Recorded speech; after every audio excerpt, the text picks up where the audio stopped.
My cousin's paranormal story. I am not one to believe in Bigfoot, the Yeti or monsters, but ghosts. Oh my, ghosts are a whole other story. One day about 19 years ago, when I was around 4, I started seeing a woman, an imaginary friend, if you will. She was in her 80s probably. Her name? Well, I think it was Megan. I cannot remember all this, it is all basis of what my parents remember. So, Megan, well, she was all around an amazing friend. She told me stories of her as a child, of her sons and her husband. I loved hearing her stories. She told the greatest ones.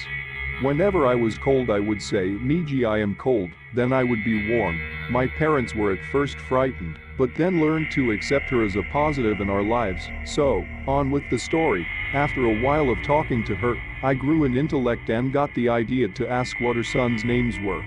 Tommy Wenner, Max Wenner, and I cannot remember the last. I started telling my parents what she had told me. They knew I was not making anything up, because my little 4-year-old mind could not conjure up such thoughts. Then out of nowhere she just disappeared. I stopped talking of her and cries whenever she was mentioned, but I started seeing something else. Me and this spirit never were in direct contact, but I have had some scary experiences, like one late October night, me and my dad were putting out Halloween decor. Once we put down all the gravestones we both heard why, shhhhh, do not talk, clear as day. That was my only real experience with him. The voice was clearly male, my dad said. When I was around 8, we moved to a larger house, a house of horrors, on the 4th day of us being there. Now this I remember. Oh yes, I remember. It was early in the morning, and I went downstairs to get some crackers to see if my new pet parrot would eat them. I got up to my room and fed my parrot. He actually ate them, nibble by nibble. When he was done he spat the words, Lord, oh Lord, sat in the chair. I am aware, take me now at I praise. Then, well, let's just say Polly had no more crackers ever since. 8 years later when I was 13, I asked my dad what he thought of the event.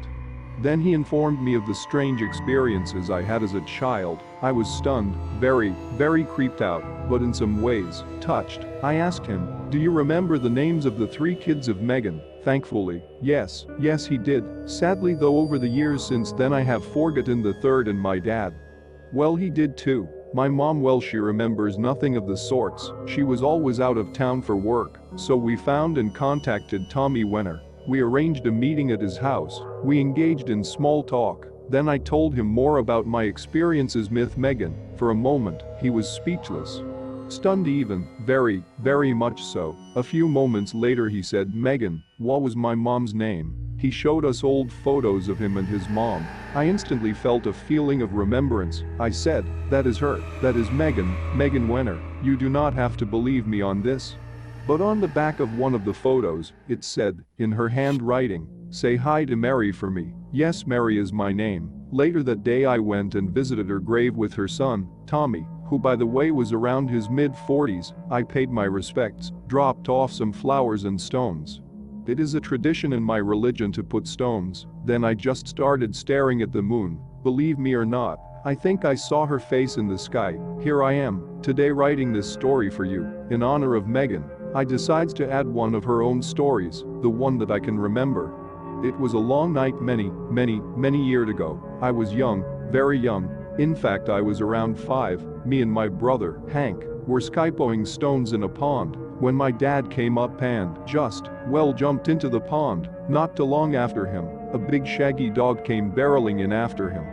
That was a summarized version of the time she got her first dog. I know this was not the scariest story, but I thought I would tell it, and maybe one day I will see Megan on the other side. Thanks for watching. If you enjoyed the video, hit that like button to support my work.